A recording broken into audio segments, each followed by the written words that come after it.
자, 소화기계 건강 문제에 대해서 학습해 보도록 하겠습니다.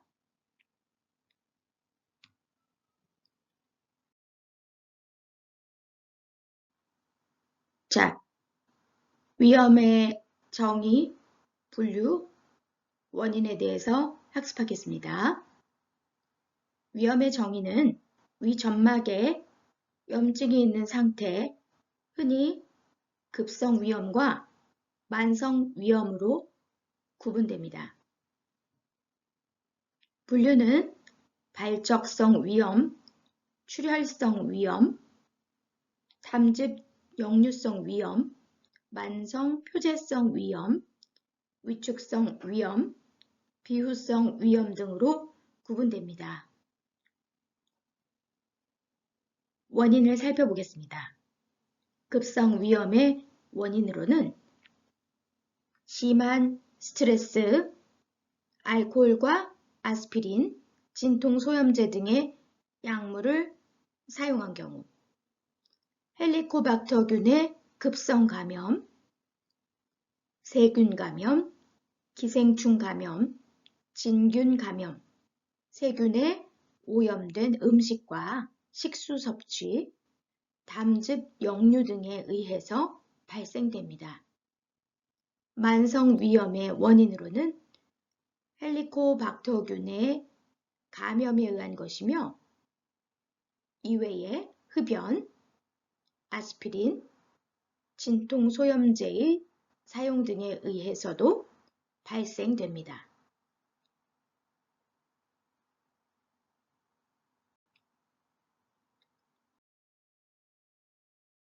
자, 위염의 증상과 진단을 살펴보겠습니다. 급성 위염의 증상으로는 명치 부위의 갑작스러운 통증과 오심, 구토, 토혈, 흑색병 등으로 증상이 나타납니다. 만성 위염은 오히려 무증상이거나 소화불량증과 같은 상복부 통통, 식후에 그득한 느낌, 복부, 팽만감, 구토, 속쓰림 등이 발생할 수 있습니다. 오염된 음식으로 인한 급성 위염의 경우 음식 섭취 후 5시간 이내에 설사가 발생됩니다.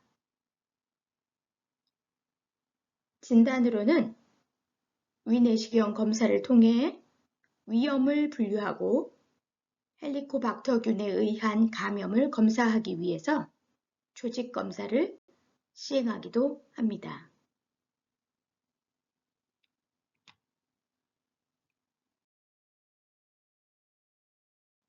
그럼 급성 위염과 만성 위염을 원인부터 치료까지 표로 분류해 보았습니다.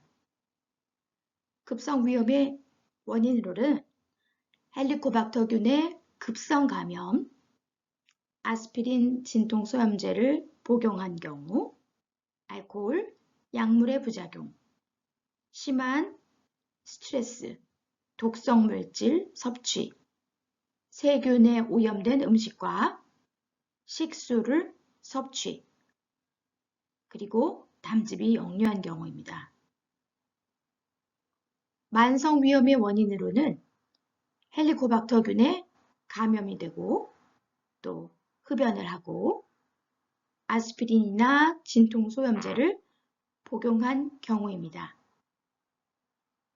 증상으로는 급성위염에는 식욕부진, 오심, 구토, 토혈, 흑색변, 복부, 통증 등이 있습니다.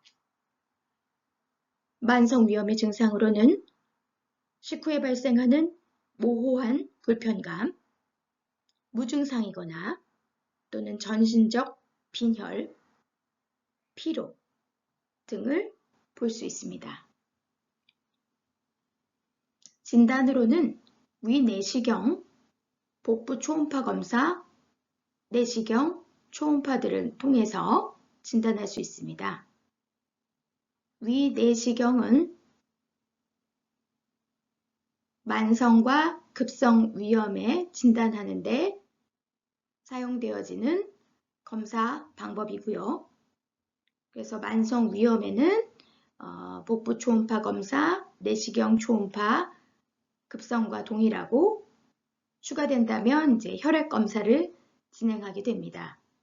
그래서 만성 위염에서 혈액 검사를 시행하는 경우 보통 검사 항목에는 전혈구 검사, CBC 검사 이걸 통해서 이제 적혈구, 백혈구, 혈소판 등 혈액 성분 전반적인 확인을 하고요. 그리고 혈청 성분 보통 이제 시룸 아이론 검사, 페리틴 검사해서 철분 상태를 확인합니다. 그리고 이제 비타민 B12나 폴레이트 등 엽산에 대한 검사를 비타민 결핍 여부를 또 확인합니다. 그리고 또 헬리코박터 균에 항체가 있는지, 항체가 있으면 헬리코박터 균의 감염을 확인할 수 있습니다.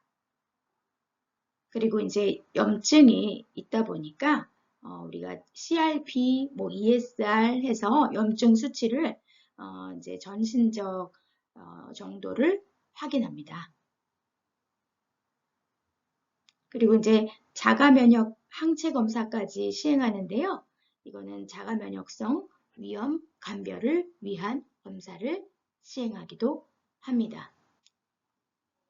자, 치료로는 급성 위염은 원인을 무엇인지 원인 요소를 제거하고 또 약물을 복용하고 증상이 사라지면 자극성 음식과 흡연, 음주 등을 피하는 생활 습관을 바꾸는 교육이 필요합니다.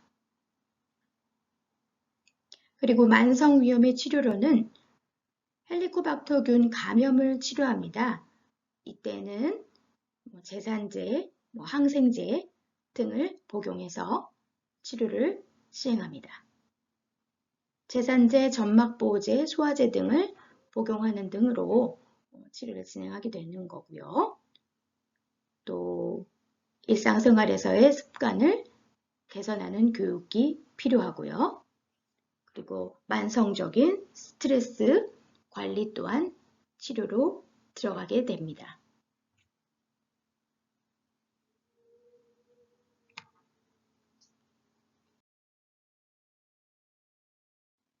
자, 위염의 치료 및 관리에 대해서 학습하겠습니다.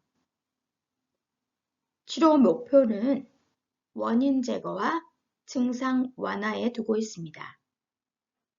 오심과 구토 증상이 가라앉을 때까지 금식하고 음식을 먹을 수 있다면 자극이 강한 매운 음식이나 카페인은 피하고 저자극성 음식을 소량씩 먹도록 합니다. 오심과 구토, 팽만감이 없어지면 서서히 정상 시기를 시행합니다. 헬리코박터균에 의한 만성 위염은 처방된 항생제를 1, 2주간 복용하여야 합니다. 보통 쓰여지는 항생제로는 아목사실린이나 클라리스로마이신 등을 먹게 됩니다.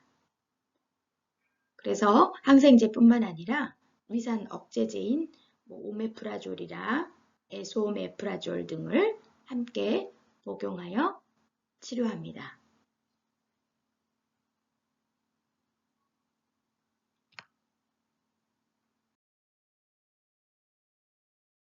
자, 다음으로는 위궤양에 대해서 배워보겠습니다. 위궤양의 정의는 위점막 방어벽의 손상으로 위의 점막이 헐어서 점막뿐만 아니라 점막 아래의 점막 하층과 근육층까지 침범된 것을 의미합니다. 자, 왼쪽에 보여지는 사진은 위내시경을 통한 위 내부의 모습인데요. 자, 왼쪽에 있는 것이 정상적인 위의 점막을 볼 수 있고, 자, 오른쪽이 위궤양이 있는 위 점막을 확인할 수 있습니다. 점막의 방어 기전이 약화가 되면 위산이나 펩신 등의 효소에 의해서 공격되어져서 점막 하층이나 근육층까지 손상되어 있는 모습을 사진을 통해서 볼 수 있습니다. 그래서 궤양이 이제 깊게 더 파고들고 그러다 보면 이제 출혈이나 천공 등이 생길 수 있습니다.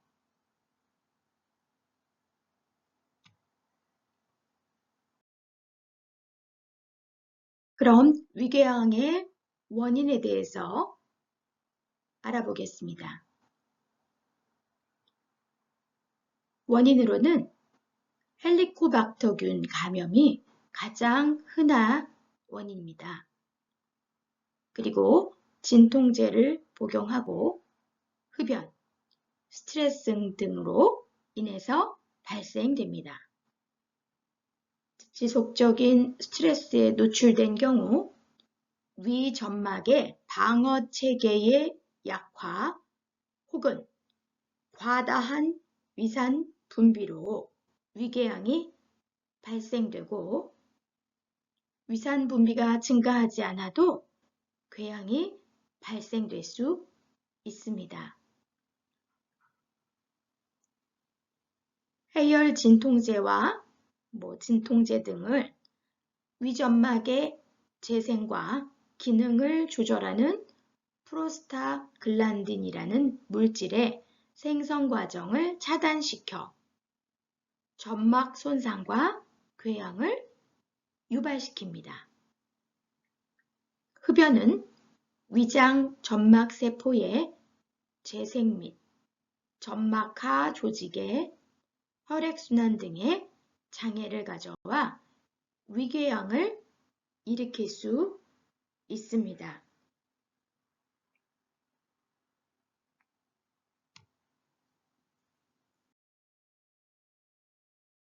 자, 위궤양의 증상으로는 복부의 위쪽에서 타는 듯한 느낌, 속쓰림, 가슴앓이 등이 나타나며 이러한 증상은 보통 30분에서 3시간가량 지속되며 주로 식후 30분 정도의 통증이 나타납니다. 아무런 통증이 없는 위궤양이 없는 상태에서도 위궤양이 나타날 수 있고요. 식욕감퇴, 소화불량, 상복부 백만감, 오심, 구토, 체중 감소 등의 증상이 동반됩니다. 메스꺼움, 체중 감소 등의 증상이 또한 나타날 수 있으면서 위궤양으로 인해 장의 출혈, 토혈, 흑색변, 빈혈 등이 나타날 수 있습니다. 위궤양이 심해지면 장이 천공되는 경우에 급성복통으로 나타납니다. 그래서 우리가 보통 이제 합병증이라고 얘기하는 것들이 출혈, 천공이 일어나고 천공이 되면 복막염을 또 유발하죠. 그리고 유착 또는 협착이 되고 위암으로 이행될 가능성이 높습니다.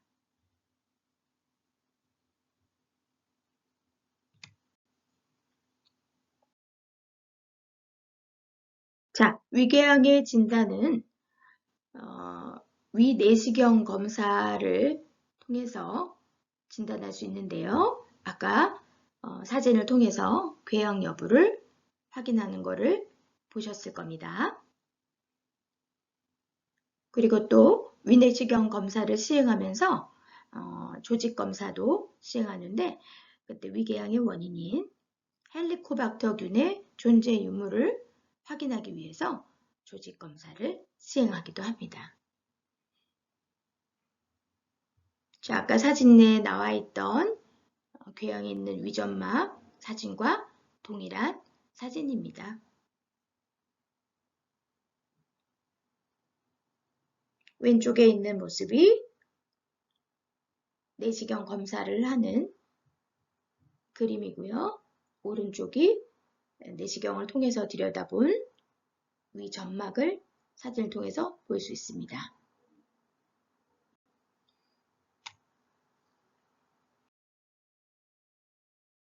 궤양의 치료와 관리는 어떻게 하는지 확인해 보도록 하겠습니다. 자, 궤양에 대한 약물 치료는 위산 분비 억제제, 궤양의 치유를 돕는 점막 보호인자 등의 약물 치료를 시행합니다. 약물은 대개 4에서 8주간 복용을 하는데요. 아까 말씀드렸다시피 오메프라졸이나 판토프라졸 등의 위산 억제제를 복용합니다. 헬리코박터균에 대한 치료는 2가지 이상의 항생제와 위산 억제제를 포함하여 1, 2주간 복용하도록 합니다. 아까 말씀드린 대로 위산 억제제 플러스 항생제. 근데 그 항생제는 아목사실린이나 클라리스로마이신을 복용합니다. 그리고 이제 또 한 가지 말씀드리면 생활 습관을 개선하는 방법 또한 추가가 됐는데요. 금연하고 금주, 규칙적인 식사, 자극적인 음식을 피해야 합니다.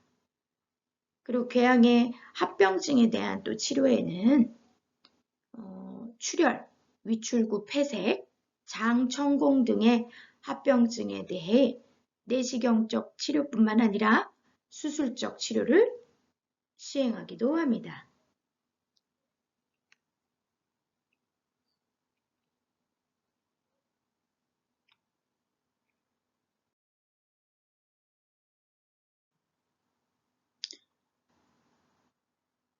자, 위식도 역류성 질환에 대해서 배워보도록 하겠습니다. 위 내용물이 식도로 역류하여 유입되는 것을 말합니다.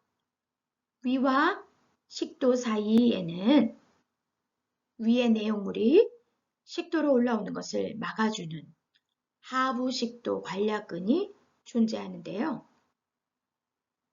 관략근의 기능이 저하되면서 위 내용물이 소량씩 위에서 식도로 거꾸로 올라오는 질환을 위식도 역류성 질환이라고 합니다. 역류의 과정이 반복되면 식도의 점막에 손상이 일어나고 염증이 발생됩니다. 자, 아래의 그림을 통해서 정상 상태와 위식도 역류성 질환을 가지고 있는 위의 모습을 볼 수 있는데요. 자, 왼쪽 그림이 정상 상태죠. 일단은 위 식도하고 위의 경계부가 아주 단단히 닫혀 있습니다. 단단히 닫혀 있기 때문에 음식이 위로 넘어가면 우리 하부식도 관략근이 닫혀서 위로 올라오지 못하도록, 그래서 이제 위에 강한 그 산성 내용물이 식도로 역류하지 못합니다. 그래서 위산에 노출되지 않아서 손상되지 않겠죠. 근데 이제 오른쪽 그림을 보면 하부식도 관략근의 기능이 약화되어서 제대로 닫혀지지 않았어요. 그래서 위 안에 위산, 음식물, 담즙 등등이 식도로 역류가 잘 되겠죠. 그래서 식도 점막은 산에 약하죠. 그래서 이제 식도염이 발생되는 거예요. 염증이. 이런 자극이 반복되면 식도 점막이 손상되고 비후되고 궤양으로 진행될 수 있습니다. 그래서 정상 상태와 우리 위식도 역류성 질환을 갖고 있는 위와 식도의 모습을 그림을 통해서 확인할 수 있습니다. 또 이렇게 식도로 역류되는 경우에는 또 오른쪽 그림을 보면 많이 먹고 복압이 올라가고 이러면 또 역류하여서 염증이 발생될 수도 있겠죠.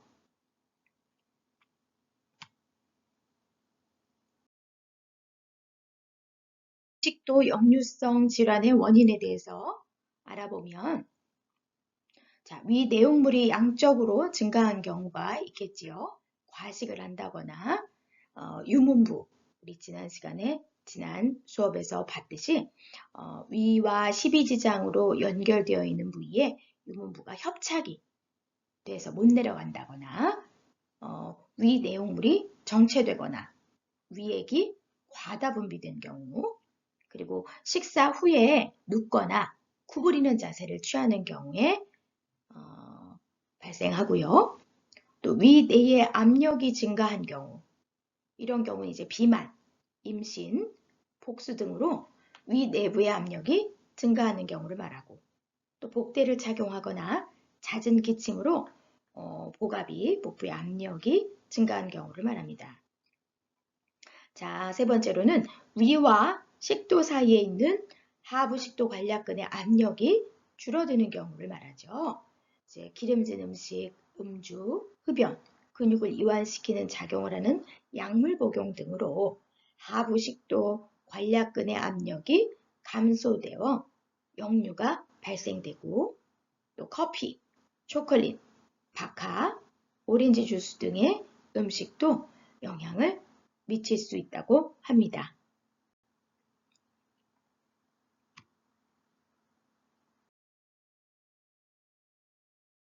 자, 그림으로 보면 어때요? 다량의 음식을 먹고 난 다음에 지금 누워있는 경우를 볼 수 있죠. 그래서 이제 가슴 쓰림, 화끈거리고 따끔거리는 증상 등을 그림을 통해서 확인할 수 있습니다.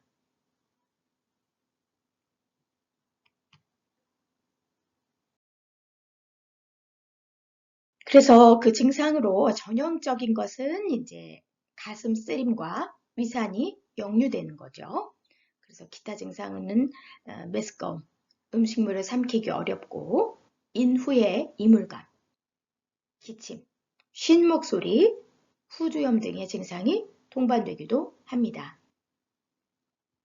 그래서 가슴 쓰림은 명치 끝에서 목구멍 쪽으로 치밀어 오르는 것처럼 나타나며 화끈거리고 따끔거리는 통증을 경험하고 통증이 견갑골 사이나 목, 팔 쪽으로 뻗어가면서 방사통이 일어날 수도 있겠습니다.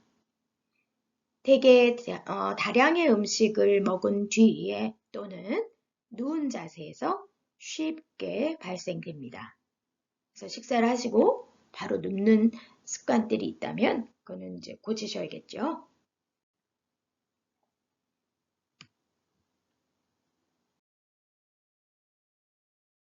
역류성 위식도 역류성 질환에 대한 진단 또한 위내시경 검사를 시행해서 확인할 수 있습니다. 그래서 식도염의 정도와 범위, 동반된 합병증 등을 관찰하고요. 그래서 위내시경을 수면으로 하지 않을 경우에는 의사 선생님이 설명을 해주시죠. 식도도 깨끗하고요. 위 내용 점막도 괜찮습니다. 라고 이렇게 설명을 해주십니다. 그래서 이제 24시간 식도 산도 검사를 하거나 식도 내압 검사를 통해서 진단을 내릴 수 있습니다.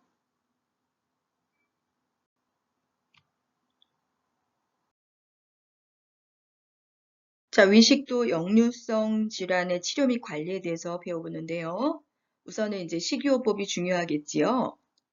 하부식도 관략근의 압력을 낮추는 기름진 음식, 술, 담배, 커피, 홍차, 박하, 초콜릿 등을 삼가합니다. 얘네들은 이제 하부식도 관략근을 이완시키는 작용을 하기 때문에 그래요. 다른 질병의 치료로 사용되는 약물 중 하부식도 관략근 압력을 낮추는 작용이 있는 약물은 다른 약물로 교환하는 것이 좋습니다. 대표적인 것은 이제 항콜린제나 뭐 기관지 확장제, 이제 칼슘 통로 차단제, 벤조디아제핀 계열의 진정제, 뭐 디아제팜이나 로라제팜 등이요.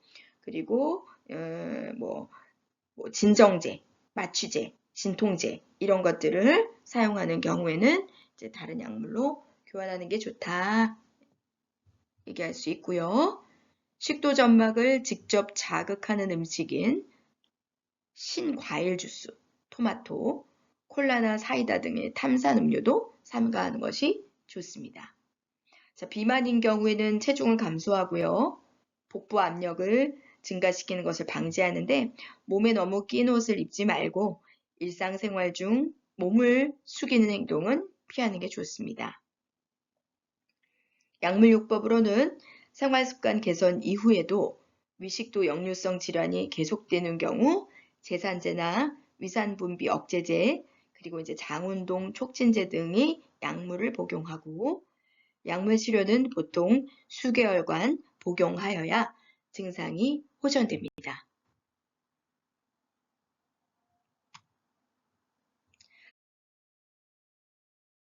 만성 대장 증후군으로 넘어가겠습니다. 자, 정의는 대장에 질환은 없지만 식후 또는 스트레스 상황에서 복통, 복부 팽만, 설사, 변비 등의 배변 장애 증상이 유발되는 만성적인 질환입니다. 자, 원인으로는 아직까지 명확히 밝혀져 있지는 않는데요. 유전적, 가족적 소인이다. 불안 및 스트레스와 같은 정신적 요인이다. 과음했다. 자극적인 음식, 불규칙한 식사, 편식 등이 원인이라고 추정될 뿐입니다.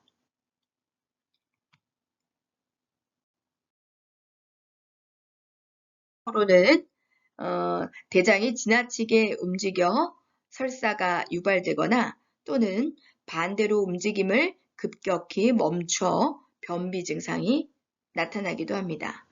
설사와 변비 증상이 번갈아 가면서 나타나는 거고요. 이제 두 가지 모두가 규칙적으로 반복되며 만성적인 복통의 증상이 과민성 대장증후군의 특징이기도 합니다. 복통은 심하게 나타나더라도 대부분 배변 후에는 호전됩니다. 배변 후 잔변감, 복부 팽만감이나 잦은 트림, 방귀, 전신 피로, 두통, 불면, 어깨 결림 등의 증상도 동반됩니다.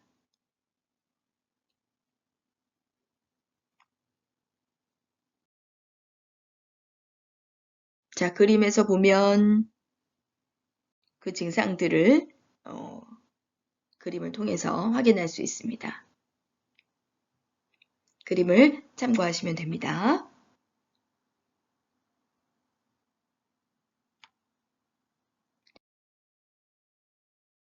과민성 대장증후군의 진단은 일단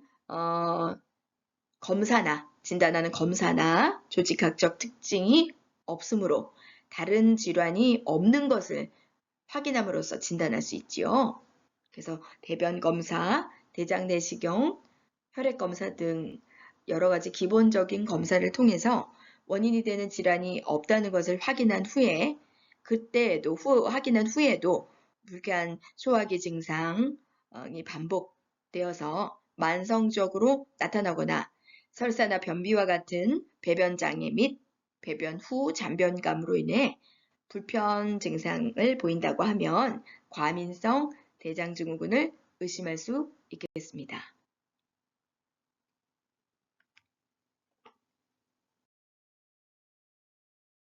및 관리에 대해서 알아보겠습니다. 과민성 대장증후군의 원인이 되는 심리적 불안과 스트레스를 제거하는 것이 중요하겠죠. 그래서 스트레스를 해소하기 위해서 적당한 운동과 휴식을 취하는 것이 도움이 됩니다. 장에 자극을 줄 수 있는 음식과 과식을 피하고요. 규칙적인 식사와 편안한 마음가짐을 갖도록 합니다. 그리고 미지근한 물을 자주 마시고 지나치게 뜨겁거나 차가운 음식은 피하는 것이 좋으며 오렌지 같은 장에 자극을 주는 과일도 피하는 것이 좋습니다. 그래서 오렌지라는 과일이 이제 그 과민성 대장증후군에 안 좋다고 하는 이유는 이제 과당이 일단 많고요. 그래서 대장에서 발효되는 그 가스, 복부팽만, 통증, 뭐 설사 등이 그래서 유발되는 거고 산성으로 자극이 되고 또 식이섬유가 많지요. 그래서 복통이나 뭐 배변 급박감 등을 유발하고요. 그리고 이제 히스타민 유리 가능성이 또 높아가지고 더 많이 이제 히스타민 방출을 촉진시켜서 복통, 두통, 뭐 피부가려움증, 뭐 등등 뭐 그런 증상들을 유발한다고 해서 피하라고 하는 이제 오렌지, 뭐 감귤류 다 피하는 게 좋다고 하죠. 자몽, 귤 피하는 게 좋고요. 밀가루나 인스턴트 식품, 기름진 음식 등도 마찬가지로 삼가하는 게 좋습니다. 자, 약물요법으로는 장의 과민성을 떨어뜨리고 안정된 상태로 만들기 위해서 시행을 합니다. 약물요법으로는 장의 경련성 움직임을 줄이는 약물과 지사제, 변완화제, 항생제 등을 사용할 수 있습니다.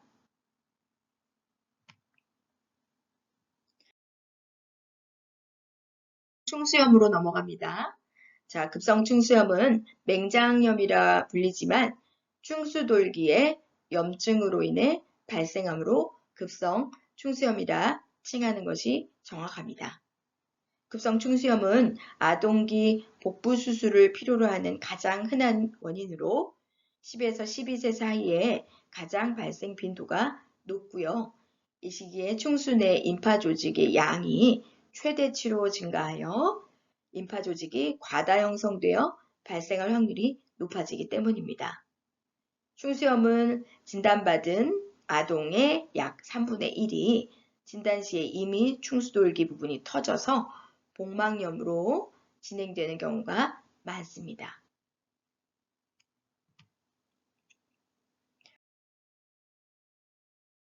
충수염의 그래서 원인은요, 정확한 원인은 밝혀져 있지 않습니다. 딱딱한 변, 이물질, 미생물, 기생충 등이 충수돌기로 들어가 그 입구를 막아 발생하는 경우가 가장 흔하고요. 그리고 또 림프 조직의 과다 증식, 감염 등으로 인한 협착, 종양 등이 원인이 될 수도 있고요. 충수는 이제 끝이 막힌 길고 가는 관으로 이루어져 있는 그 어느 한 부위가 막히면 그 이하 부위가 완전히 폐쇄가 됩니다. 충수의 구멍이 막히면 안에 있던 세균이 증식하고 점막층에서 분비되는 분비물이 빠져나가지 못하고 분비물이 점점 쌓이죠. 양이 증가하고 그래서 충수돌기가 팽창하고 더 진행되면 충수돌기가 천공, 파열되어 복막염으로 진행되게 됩니다.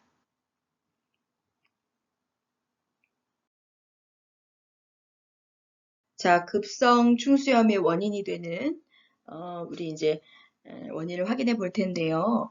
지금 가장 왼쪽에 있는 그림이 이제 충수돌기의 위치를 확인할 수 있습니다. 이제 대장의 시작 부분인 맹장 끝에 충수돌기가 달려 있는 것을 확인할 수 있죠. 그래서 이제 화살표로 표시된 그 맥버니 지점이 바로 충수염이 생길 때 압통이 나타납니다. 압통은 누르면 아프기도 하고 눌러다 뗄 때 리바운드 페인도 있는 것이고요. 그래서 이제 맥버니 포인트, 맥버니 지점은 배꼽과 오른쪽 골반 앞 끝을 잇는 선의 3분의 1 지점이 맥버니 포인트의 위치입니다. 자, 가운데 그림을 보면 이제 정상 상태에서 나타나는 모습인데요. 이제 내부 공간이, 충수 내부 공간이 열려 있고요. 내용물이 자유롭게 통과하고 있습니다. 그래서 점막과 벽에 염증이 없고 혈류도 정상입니다. 그래서 이제 건강한 충수는 내부가 뚫려 있고 세균이 고이지 않습니다. 자, 가장 오른쪽 그림을 보면 일단 내강이 막혀 있으면 이제 안쪽에서 세균이 증식하고 그래서 점막이 손상되고 염증과 부종 그리고 이제 농이 차는 것을 확인할 수 있고요. 그리고 이제 혈류가 차단되니까 괴사 되겠죠?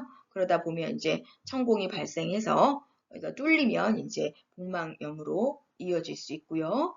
그래서 이제 그림에서 보면 이제 충수벽이 붓고 두꺼워진 모습을 볼 수 있습니다. 그래서 내부에 고름이 찬 것처럼 보이는 부분이 특징입니다.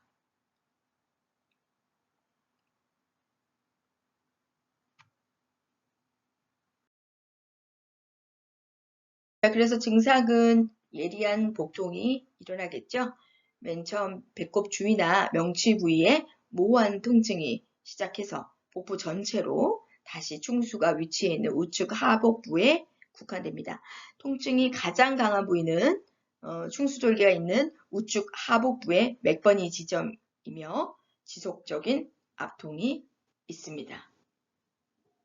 복부 증상은 위치에 관계없이 국소적 반사 압통, 아까 말씀드렸다시피 리바운드 페인이라고 하는데요. 반사 압통은 복부를 눌렀다 손을 떼었을 때 통증을 호소하는 것이 특징인데 이럴 때는 충수염으로 간주합니다. 이외에도 식욕부진, 오심구토, 빈맥, 빠르고 얕은 호흡, 발열, 창백, 안절부절 못함, 장음 감소, 설사 등의 증상이 동반됩니다.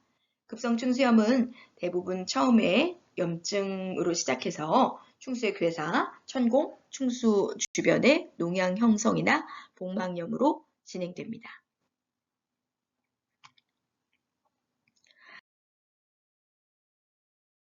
내릴 때에는요, 일단은 병력, 수술을 했는지, 그리고 신체 검진을 통해서 진단을 할 수 있는데요.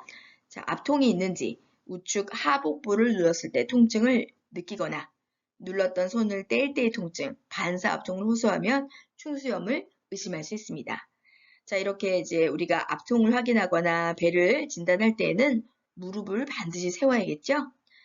충수염이 진행되어 충수돌기가 터져 복막염으로 진행된 경우에는 오른쪽 하복부의 근육이 강직되고 그리고 이제 덩어리가 만져지기도 하고요. 그리고 이제 혈액 검사상 백혈구 수치가 많이 증가되어 있습니다. 초음파 검사를 통해서 확인을 할 때에는 이제 충수돌기가 커져 있거나 터져서 맹장 주위에 염증성 변화를 일으킨 경우에 이제 유용하고요. 그리고 젊은 여성에서 여성 생식기 질환과 충수염을 구별하는 데에도 도움을 줍니다. CT를 촬영할 수 있겠죠. 진단이 이제 모호한 경우에 복강 내 다른 질환과 구별을 하기 위해서 시행합니다.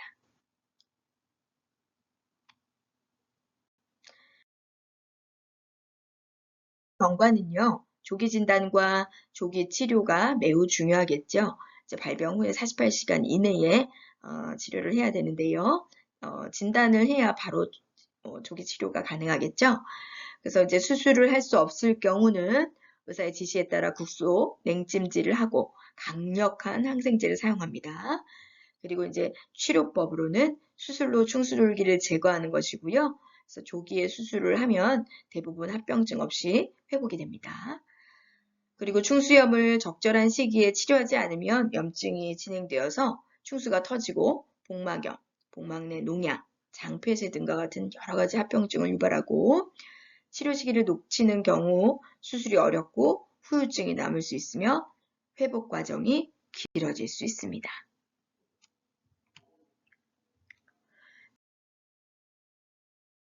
급성 A형 간염에 대해서 알아보도록 하겠습니다.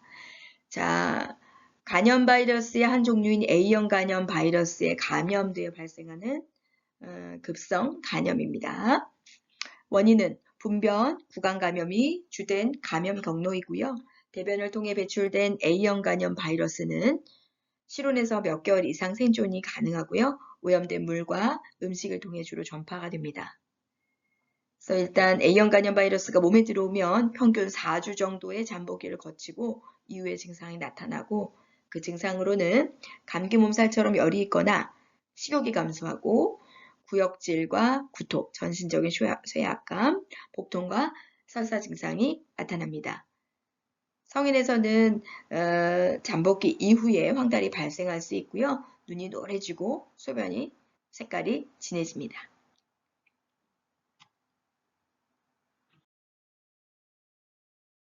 일단은 A형 간염 바이러스가 체내에 들어오게 되면 수일에서 수주 후에 면역 반응에 의해 A형 간염 바이러스 항체가 발생하게 되는데 이 항체 검사에서 양성이면 급성 A형 간염으로 진단합니다. 그래서 치료 및 관리는 대부분 급성 A형 간염은 자연적으로 잘 회복되어지는데 특이적 치료는 없고 충분한 영양 공급과 휴식이 중요합니다. 수술과 약물은 피하고 심한 운동이나 장기간의 육체 활동을 피하는 것이 좋습니다. 합병증이 발생한 경우에는 장기간 치료가 필요하고요. A형 간염 예방을 위해서는 요리하기 전, 음식 먹기 전, 화장실을 다녀온 후, 어린이 기저귀를 갈고 난 후 손 씻기를 철저히 시행하고 날 음식은 가능한 피하는 것이 좋고요. 또한 이제 소화 간질환자 및 A형 간염의 풍토성이 높은 지역으로의 여행 시 미리 예방접종을 시행하는 것이 좋습니다.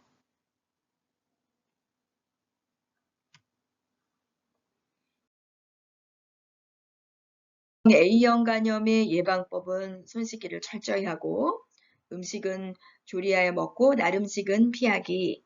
그래서 이 A형 간염 바이러스가 85도씨에서 가열하면 없어진대요. 그래서 음식을 안전하게 익혀 드셔야 되고요. 그리고 이제 예방접종은 철저히 해야겠죠.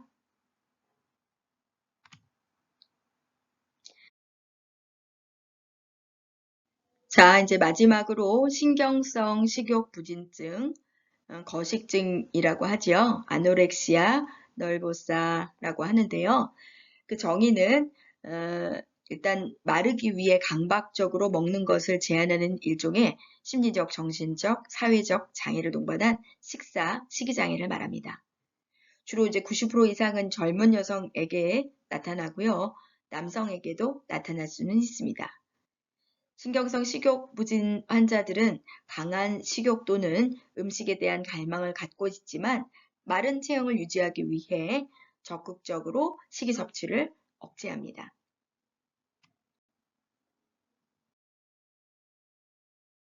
원인으로는 명확하게 밝혀지지는 않았습니다. 유전적 요인과 환경적인 요인으로 인해 발병하는 것으로 추정되고요. 청소년기나 성인기 초기에 체중 관리에 대한 강박관념이 원인이 되기도 합니다. 우울증이나 불안증과 같은 정신장애와 동반되어 나타나는 경우가 많고요. 그리고 대중매체 등 문화적 영향에 의해 신체상에 대한 왜곡된 인식을 갖고 있는 경우가 많습니다.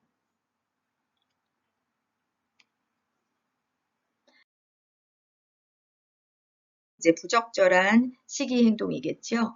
이제 가족과 함께 또는 공공장소에서 식사하는 것을 꺼리고 설사제, 이뇨제 등을 남용해서 체중을 줄이려고 하고 그래서 이제 체중을 줄이기 위해 심한 운동을 하기도 하고 음식을 집안 여기저기 감추는 등 매우 이상한 행동을 하기도 합니다.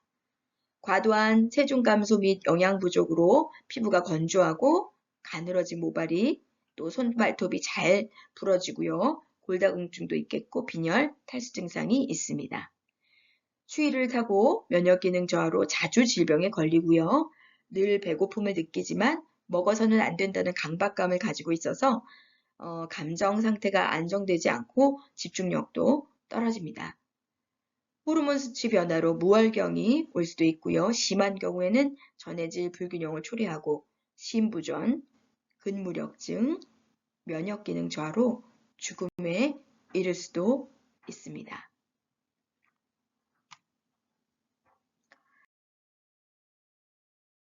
이 치료는 일단 식이선별 검사를 시행하고 식이장애 조사, 섭식태도 검사를 통해서 선별을 하고요. 정신과적인 문제 여부를 확인하는데 이제 우울 불안, 강박장애, 인격장애, 물질 남용 같은 다른 문제가 있는지를 검사합니다. 그리고 영양 상태에 대한 검사를 점검을 위해서는 이제 빈혈, 간과 신장의 기능 변화, 전해질 농도 등을 확인하기 위해서 혈액 검사를 시행합니다. 치료로는 목표가 환자가 자기 자신을 받아들이고 육체적, 정신적으로 건강한 삶을 회복하도록 돕는 것이고요. 식이요법 치료, 정신치료, 약물 치료를 병행해서 환자 스스로 자신의 문제를 인식하도록 돕습니다.